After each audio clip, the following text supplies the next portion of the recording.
Elvira, tu étais avec nous à la première session sur la scène, avec quelques-unes de tes concitoyennes. Et je voulais te demander comment s'est passé ce processus depuis que tu as été embarquée en tant qu'Elvira vivant en France, mais aussi en tant qu'Ukrainienne. Est-ce que tu peux nous raconter un peu, depuis la première session, on était ensemble ici, et on a eu ce moment de commémoration, et maintenant, comment tu as vécu le processus ? Pour moi, c'est une opportunité enrichissante, extraordinaire. Moi, j'étais très impressionnée d'être ici, vraiment de rencontrer les gens, de partager l'expérience. Vraiment, c'est très cool pour moi. Et oui, c'est un peu paradoxal que moi, je suis en tant qu'Ukrainienne, je représente la France en parlant français un peu bizarre, voilà, avec mon accent. Mais pour moi, vraiment, c'est une chose très importante parce que nous pouvons contribuer à l'avenir de l'Union européenne. Très bien. Merci beaucoup, Elvira, d'être avec nous aussi. Merci. Donc, tu vas nous présenter les recommandations 12 et 13. C'est à toi. Alors, bonjour à toutes et à tous. Je m'appelle Elvira, je représente le groupe numéro 7 et aujourd'hui, je vais vous présenter nos 2 recommandations sur le thème l'environnement et le climat. Donc, vous pouvez remarquer que dans chaque recommandation, il y a plusieurs échelles d'action. Alors, notre première recommandation numéro 12, qui s'appelle « Pour un monde virtuel circulaire, droits et responsabilités des citoyens et des entreprises ». Avec cette recommandation, nous souhaitons mettre en place des campagnes de sensibilisation concernant l'empreinte environnementale du monde virtuel.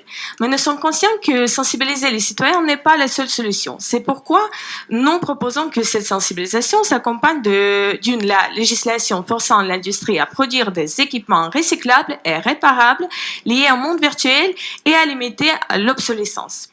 Plus concrètement, ces actions de sensibilisation doivent commencer à l'école. La Commission européenne doit fournir le cadre pour rendre plus accessible l'accès à ces informations sur le monde virtuel et ensuite les États membres et les régions devront mettre en œuvre ces programmes éducatifs.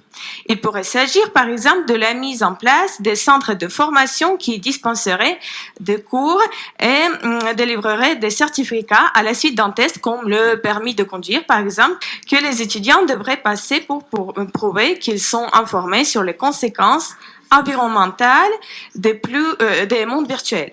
Les gens devraient être formés et ceux qui veulent accéder à plus d'informations devraient avoir la possibilité d'apprendre davantage. Il est donc nécessaire de veiller à ce que l'information soit facilement accessible. Les campagnes de sensibilisation seront toujours utiles, mais elles doivent être suivies d'instruments contraignants tels que des règlements. Il est nécessaire de donner au secteur le temps de se préparer en prévoyant une période de transition concrète. La sensibilisation doit viser les consommateurs, tandis que la législation contraignante doit viser l'industrie. Merci. Merci. La recommandation numéro 13, que nous avons appelée un monde virtuel vert grâce à une énergie renouvelable et transparente. Donc, nous recommandons d'établir un système de pénalités et de récompenses à imposer aux entreprises travaillant dans le monde virtuel afin qu'elles internalisent le coût environnemental de leur équipement. Un système de contrôle devrait être mis en place pour garantir une mise en œuvre efficace. Tous les acteurs doivent être mobilisés. Premièrement, c'est la Commission européenne, bien sûr, pour développer des cadres réglementaires appropriés.